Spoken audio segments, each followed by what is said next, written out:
Hey, what's up? In this video, I'm going to talk about how to make a living on the internet. This is a topic that I get asked about all the time, and while I'm not an expert, I do make a full-time living at this point using the internet. And so at the very least, I feel like I could talk about my own experiences. My idea here is to provide a fairly thorough beginner's guide on the different ways you could potentially make a living online. This is in no way exhaustive, and that's because this is a massive topic and the internet continues to grow and evolve every day. Making a living online has some major benefits, including, especially for me, the fact that I'm now location independent, which theoretically means I could travel or live wherever I want in the world. This has massive appeal for me personally, but it obviously depends on how much money you make. Also, depending on what path you take, it can mean you don't have to answer to anybody and you can do your own thing. Plus, I think that the internet is where everything's gonna happen in the future, so might as well get as savvy as possible, right? I knew the internet was going to play a big role in my career, but it's been kind of a bumpy process figuring things out for myself. I would have really appreciated somebody sitting down with me and just explaining things in a clean and concise way. I split things into 3 categories, so it's a little bit easier to understand. And I'm an open book, so I'm going to be sharing exactly how much money I'm making on AdSense on YouTube as a little bit of an update from a video I made a few months ago. I'm gonna cover a ton of information in this video, but it is impossible to cover it all.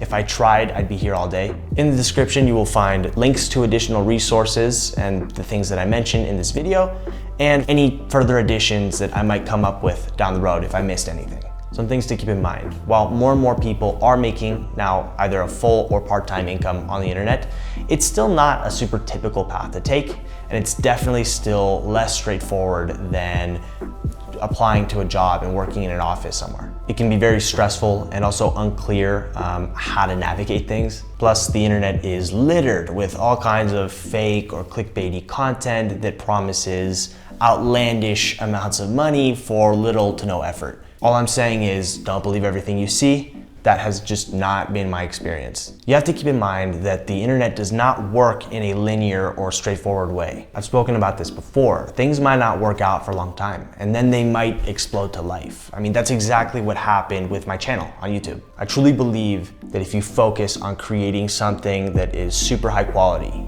being so good that people cannot ignore you, the people will eventually come. The takeaway here is that I think it's essential to adopt a long-term mindset to weather the volatility of things. This kind of mindset probably needs to be reflected with money management as well. I can only speak about my own personal approach, but I believe that having an emergency fund of savings is borderline a must. You cannot expect things to work out right away. This isn't just to give yourself a runway to try and make things happen, but it's also for stress management. I can't emphasize this enough, things can be very unpredictable. Now, regarding mentality, I do think that you need some level of hustle to make things work out for yourself. If you want it, you have got to fight for it. The internet is funny in how it works because you can actually be competing with people all around the world, and that can be a challenge. Picking a particular focus or niche and getting really good at it is key. In fact, even better than that would be if you could create your own niche. And also patience. Everybody's journey on the internet looks a little bit different, so don't get caught up on other people's success stories. Just like with anything else, I believe that what you get out of something depends on how much you put into it. Anything you can do to go above and beyond will help. And finally, do not underestimate the power of word of mouth, even in the age of the internet. Okay, so let's dive into the different methods of making money online. 1, selling products. To start, you can sell products online. You probably already know this already. And thanks to globalization, there's a global market for most things now. I'm gonna break this first category into 2 parts. The first is creating and selling, and the second is buying and reselling. As an artist myself, I think the first option is considerably better. And creating and selling something online is pretty straightforward. You can make jewelry, design t-shirts, write your own poetry. It can be anything. You can very easily create an online store on a website like Etsy, Shopify, or Squarespace, and there's loads of tutorials out there already, so I'm not gonna go into that. Of course, this requires a skill in some kind of craft, and you're gonna notice this as a pattern with regards to all the different ways to make money online. It's just better if you have something of value to offer the world. The good news is that it's never been easier to learn a craft online. Get creative. If you're a photographer, sell your presets or a Zine. Do you have pretty handwriting? Sell posters or postcards. Reaching people seems to be one of the hardest parts of this whole process. Since social media is saturated at this point, it can be a real challenge, but it's definitely not impossible. The way I see things, you have two choices.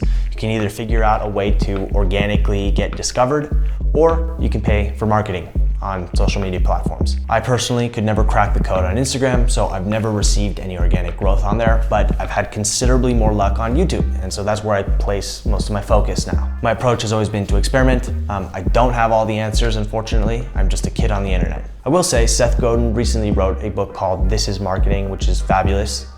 It helped me develop my own mindset with regards to all of this, and I recommend it. Next, if you don't have a skill, a desire to learn a skill, but you do enjoy selling, you can buy and resell. This is also known as arbitrage. I'm only going to briefly cover this one because I personally would never do this. I'm just not built for this kind of thing. The concept is incredibly simple. You buy something somewhere and then you sell it somewhere else for more. In theory, you could do this from the comfort of your home, buying stuff from Alibaba or AliExpress and then selling it on Amazon, for example. Amazon has a program for this. It's called Amazon FBA. However, I did do a lot of research on this and it quickly became apparent to me that this has become very competitive and it can require significant personal investment. Furthermore, there are a lot of ways that this could go wrong. More fundamentally, however, and again, this is just my own personal opinion, but I find that this kind of work is very uncreative. You could make the argument that you are not really adding any real value to the world. You're just making yourself a middleman, which can ultimately be unfulfilling. Conversely, you could say that middlemen play an important role in distribution. All that being said, some people seem to be made for this, enjoy the process, and do successfully make a living this way. So more power to them. And again, sky's the limit here. You could do this with art, you could do this with shoes, you could do this with hype beast clothing. 2, freelancing online. Next, we're going to talk about freelance work online, which in my experience can be very powerful, but again, there's a lot to keep in mind. As far as I see things, there are 4 ways that you could go about this. 1, you can provide a service on a website. This is arguably the most straightforward method. Once again, you do need a skill, but don't let that scare you. I mean, if you speak English, if you understand this video, that's a skill right there. You can do this very easily on websites like italki or Verbling. When I took the leap moving to Mexico earlier this year, I gave myself 6 months of runway to try and make things work. But at that time, I was definitely not making enough money to sustain this project. As a plan B, I was prepared to teach English, French, or Spanish online in case things didn't work out, to keep things going. Outside of languages though, you can offer pretty much any service imaginable on websites like Fiverr. Benefits include the fact that you can pick your own hours and potentially meet people around the world. Drawbacks could be the fact that you're not passionate about this and therefore it's kind of more of a temporary solution. The more advanced version of this is that if you have any kind of following on any kind of social media, you could leverage it. For example, if you're a musician and you post your work online, people might reach out to you and commission you for work. If you're a designer or a cartoonist, same sort of thing. I mean, this kind of thing happens surprisingly often, given that you're accessing enough eyeballs. 2, finding freelance work on a freelance website. This next method is different from the previous one in that these websites have employers post tasks that they need somebody to do, and potential freelancers submit themselves for the opportunity to do that work. There are plenty of websites out there that do this kind of thing, including Upwork, Freelancer, and Guru. I can't recommend any of these because I never ended up using any of them, but I did do some research on this, and finding freelance work this way can be problematic, mainly because there are challenges connecting the right freelancer with the right job. Plus there's a lot of competition, so it can be kind of demoralizing to be in this kind of environment. I'm not saying it's not possible. There are people out there that make a living this way, but I am suggesting caution since there are forums that have shared very mixed reviews about taking this route. Next, you can submit your resume directly to companies with job openings. This is very similar to kind of the traditional way of doing things, except for you're obviously looking for location-independent jobs. I see this as a particularly viable option for writers with companies like Huffington Post or Vice. I remember applying for a job to write descriptions for a company that managed like vacation homes. I didn't get it.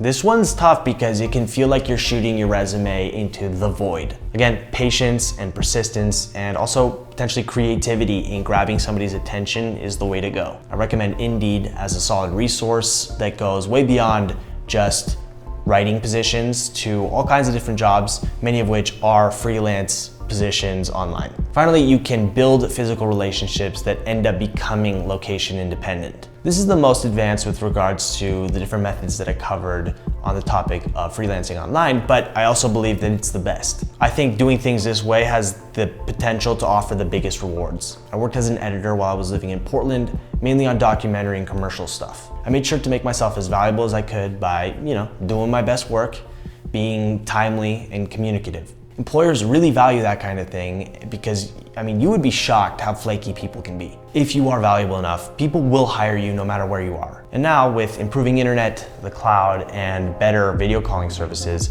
a lot of the barriers that used to exist with regards to doing work remotely are gone. So I've had clients send me hard drives and, I do my thing. I edit from wherever it is that I am and submit my work that way. I no longer do this because I'm no longer taking on client work, but that is something that I did for a while.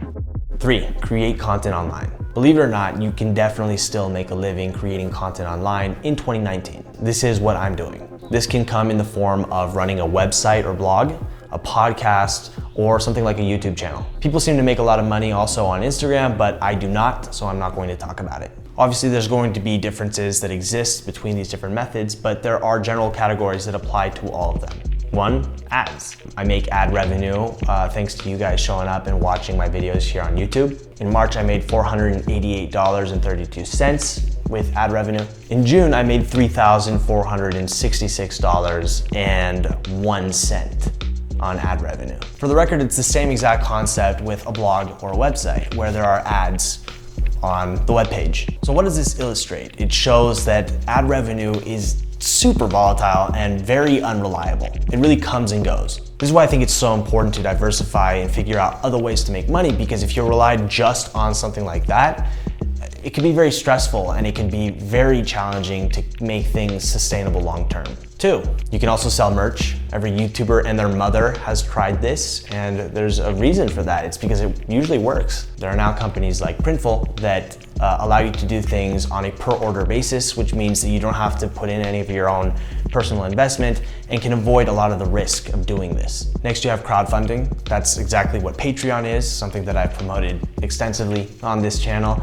And I truly believe that it's something that's gonna play a big role in the future. You can create exclusive content, behind the scenes, other bonuses that you can offer to people that really believe in you, and they can access those things while also supporting you online. I'm extremely fortunate to now have 165 patrons on my Patreon page. That translates to around $850 per month, and that is super cool. It's also way more consistent than ad revenue. There's affiliate marketing, which you can do with Amazon or any of a whole host of other companies. Let's say you recommend a book that you really like, you can link to it, and if somebody buys that book, you get a commission.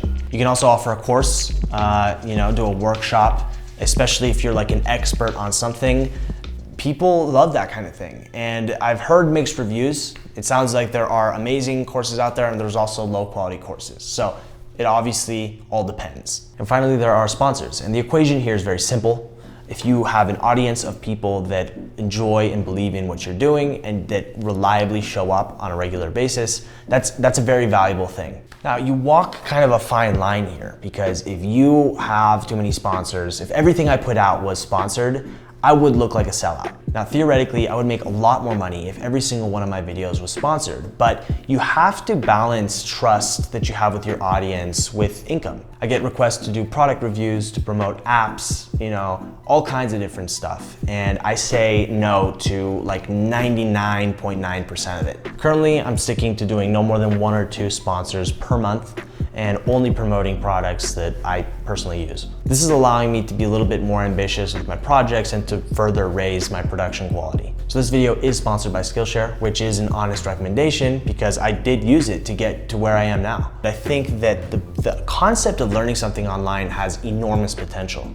Almost everything I know is thanks to the internet. Now, Skillshare offers over 28,000 courses on their platform. They have a pretty cool rating system to see what people think of different classes so that you can kind of find what fits for you. But what I've gone ahead and done is I've created my own list of personal recommendations of classes that I like. And a lot of these have to do with the things that I talked about in this video. I particularly enjoy Skillshare Originals. They're really well made. Two classes I would personally recommend are this productivity masterclass and this course on starting a business online, both of which I think can be super useful if you're interested in making a living using the internet.